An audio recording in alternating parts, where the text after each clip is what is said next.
Okay, so my name is Andrew Treadaway, and this is my individual case study on Cameroon, which is a French speaking African country.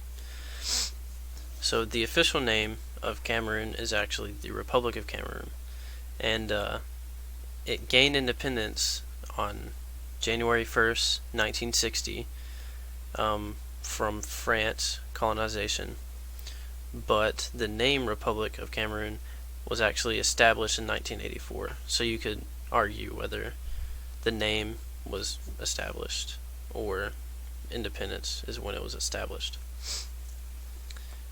Moving on to geography, Cameroon is located in what is referred to as the hinge of Africa. As you can see right here, it's very, very easy to point out, even on an unindicated map.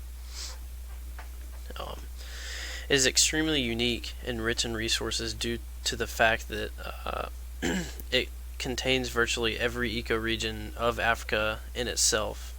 Essentially, it is a continent in a country. It's what I would consider a jack of all trades of a country, sort of, in that sense. You have over here to the east, you have a Gulf, tropical area, and then to the north you have deserts and savanna near Lake Chad. In the center you have mountains, which is actually consisted of also active volcanoes. And then southeast, inland toward Congo, you have rainforests and jungles. And all of this gives great opportunities of flourishing in things such as trade and that sort of stuff. Because they also have things like gold mines and diamonds, just precious materials like that.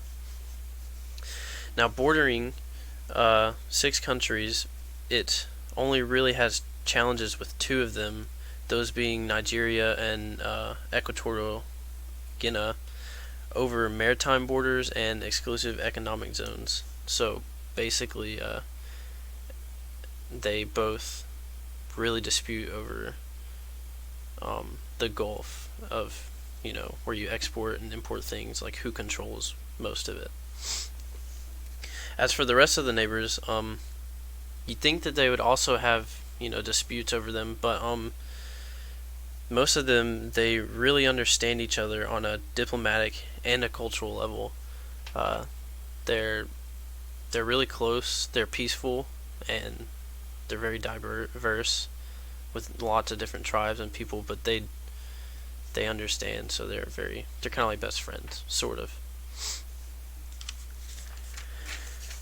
And moving on to key political development events, starting in 1884.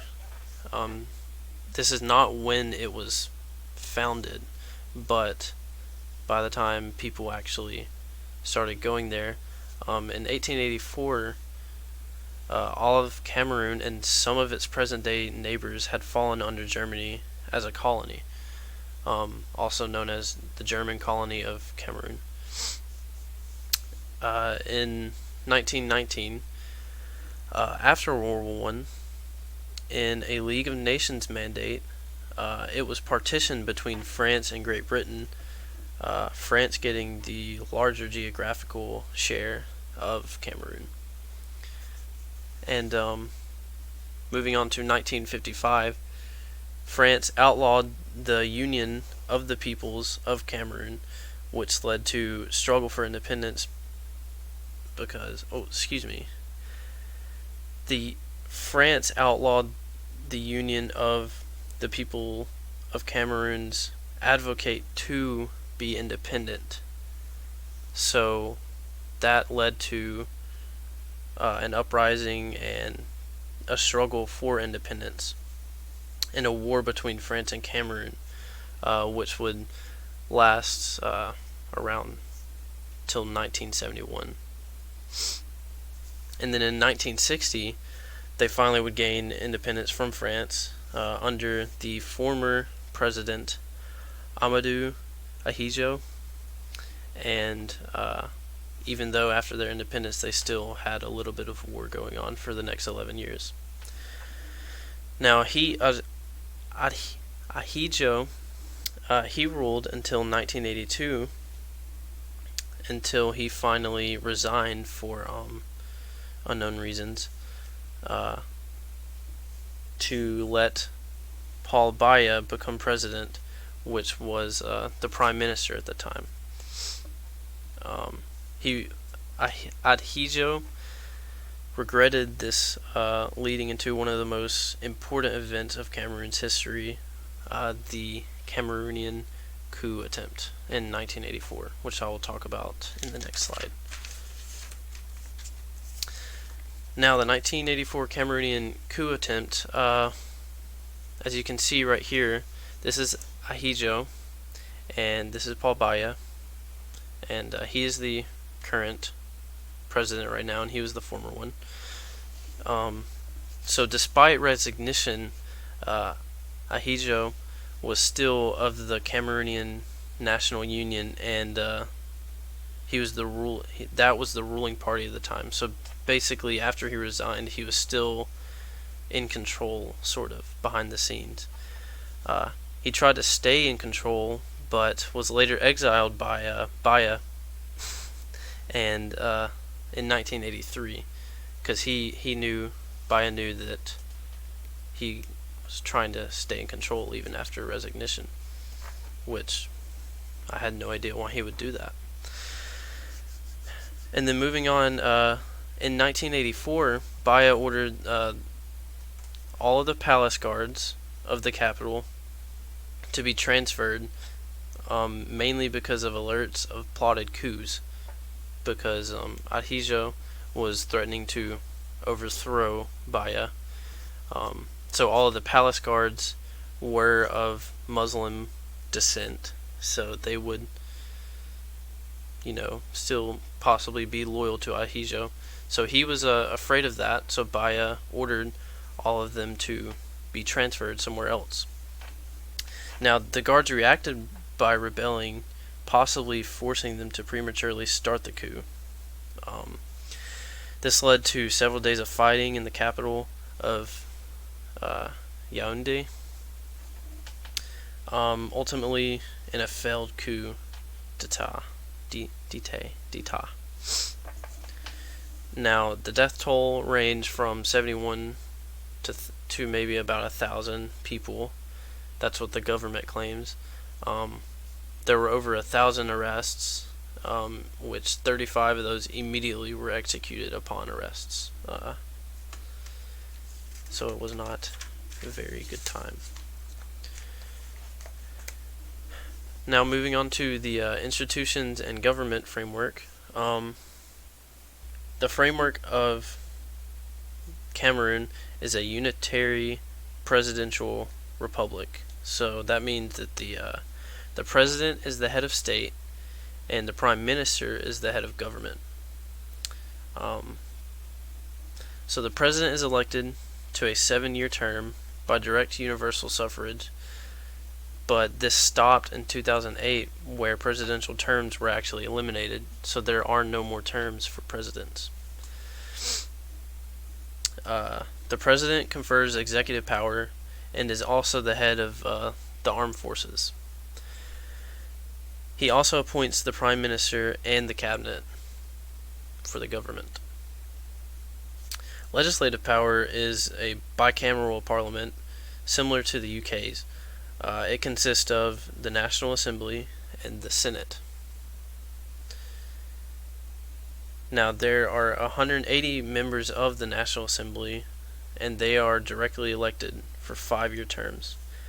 And for the Senate has 100 members, 10 from each of the 10 regions of Cameroon, 7 which are indirectly elected, and the other 3 are appointed by the president, which they all serve 5-year terms also.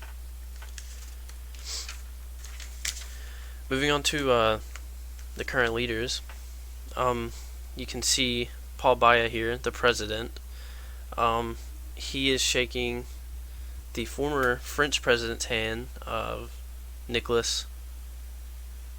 I forgot his last name, but I know his first name is Nicolas. And he actually visits France a lot, and France and Cameroon are actually really, really, really close countries. There is actually no tensions between them anymore. And on the right over here, you can see the Prime Minister, the current Prime Minister, which is Joseph Najut. I think that's how you say his name. So the most important thing that I think you should know is the president is actually in charge. Now I know I said that there is a let me go back to my notes. It is a unitary presidential republic, but what that means that the president is head of state and the prime minister is head of government. But that's only on paper. In reality, the president is basically in charge, as what we've seen. So that is a very important thing to know.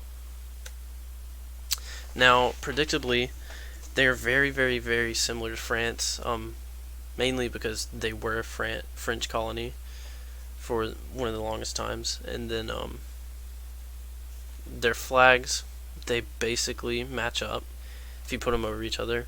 The only difference is the colors and the one five-pointed star in the middle of the Cameroon flag. They're also, like I said, Cameroon's main languages is English and French. French speaking, about 80% of the population is French speaking.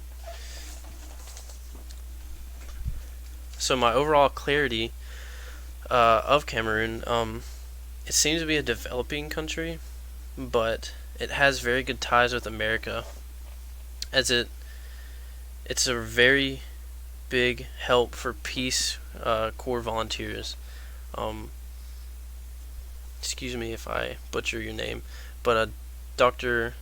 Shao is one of those volunteers for the Peace Corps, or some of the Peace Corps over between Cameroon and America. So shout out to her for spreading peace and also recommending this country to me. I appreciate it.